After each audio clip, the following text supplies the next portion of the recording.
Hey guys, and welcome to Marriage and Money. Welcome back to the channel. Hey. Today we're going to bring to you different marriage goals that you guys can set for yourself this year and even beyond if you want to. Don't forget though to like, comment and subscribe. Thank you for the support so far, and yeah, let's get into the video. So it's quite interesting, like you probably don't really hear a lot of couples thinking this is our marriage goals for the year.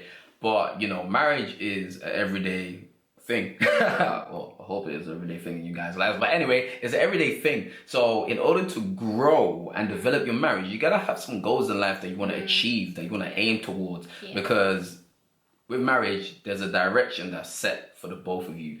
And you know, there must be a vision, which we'll also talk about later on, as a goal that you are aiming towards. So it's really helpful to have some goals for your marriage. You know what I mean? First marriage goals that you lot can think of is probably read a book together, like this. Ding, ding. So this is our book that we're kind of reading. If you don't wanna know that part of how long we had it for. But anyway, this is one of our goals as well, that we want to finish this book at the end of this year. But not only finish the book, but actually, you know, apply the practical tips that is provided in that book for marriage. Because boy, we learned so much about communication so far. And I can tell you for a fact, our communication is gone up. Like it's developed so much since we've, you know, been married. Definitely. The book does break down like different characteristics, and it's a very interesting book. So if you can pick it up, or a different book that you guys decide you want to read together. Yeah, no, definitely. So think of a book that you probably have in your house, or you probably have seen, you know, online, and you both would like to buy and,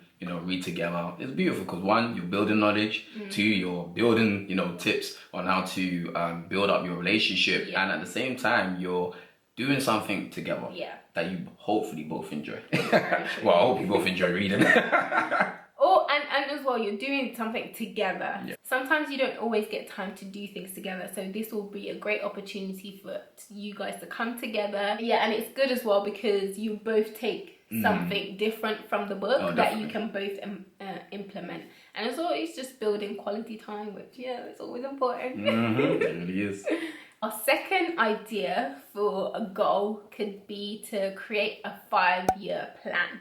So this is something that we've done, and like Jonathan says, it gives you a vision, a direction as to where you want to go, things that you want to achieve within the next 5 years, and it gives you a bird's eye view. And then you can implement the little things day by day to ensure that you achieve that 5-year plan. And within that 5-year plan, which can be an additional marriage goal, is, you know, why don't you both think of volunteering?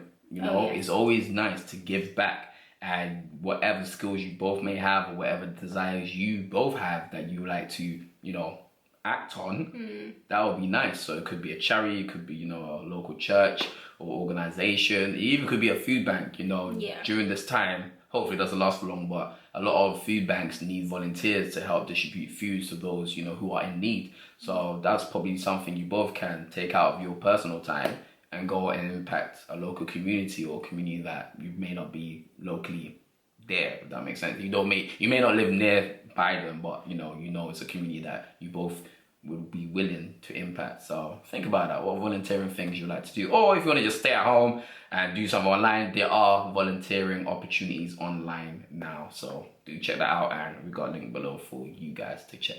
A fourth idea could be to set a 2-hour slot together for each other. This means it's scheduled in the diary. There's no distractions, no interruptions.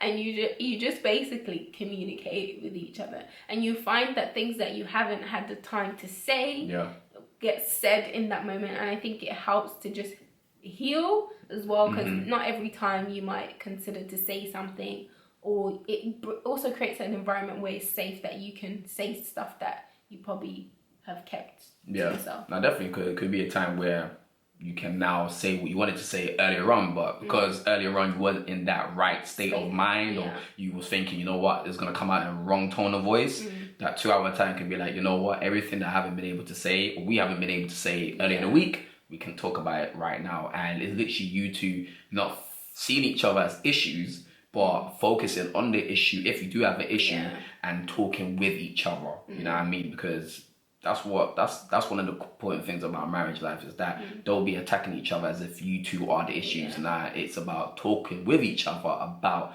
any issues you lot may be going through. It might not even be an issue that you may spend the 2 hour on, hopefully not. We could just literally be checking on each other, you know, how's your week? You know, that's anything you want to do this weekend or the next week? Are you struggling with something? Got any stress you want to release from work? It happens, y'all. It happens. Or even just appreciate each other as well. So like thanking each other for whatever's been happening that your spouse has done, that you really appreciate. You know, it's not just what the naughty list. It's also time. I saw that you didn't cook this week. I saw that you didn't clean the car. You didn't even tidy our bedroom. It's also an appreciation time as well, or whatever you want to make it. Like, those are just things that we've experienced during that time. So, and when we mean communicate, we're not meaning like text each other with the phones. No phones as well. No phones as well. No phones. Just you two human beings. And you can even set a timer if you want to make sure that you do the 2 hours. But sometimes you won't even realize that it's gone so quickly. And last but not least, another marriage goal that you can consider to aim in doing is, which I think is quite fun, to be honest, create a family vision. You both probably had a vision of how your marriage would look like. But what about, you know, when your family starts to develop, you know, what would you want your family to look like? What do you want others to think of your family? You know, are you going to be a family of influence, a family of wisdom, a family that gives, a family of wealth building? You know, there's so many visions that different families have. So it's probably good that during this year, you know, before you have children, or if you already have children, you know, think about, you know, what would we would like our family to be known for. You know, what legacy is our family or your family going to leave behind? You know, and it will help you again to give you that direction to towards your vision as a family. So that when you do see something crooked in your family, or you see something out of line, you're able to see something crooked or out of line because of the family vision you have. So it would be a good practice and even a great goal, I think, to achieve this year for the both of you. So man, and if it's a vision that keeps developing, then, you know, you could add a few more if you think, this is something we both agree on to achieve as a family. And I think as well, once everyone knows where they're working towards, you know, you're clear on that. One person's not going here, going here. No, but because you have a vision as a family, we all know where we're kind of heading towards.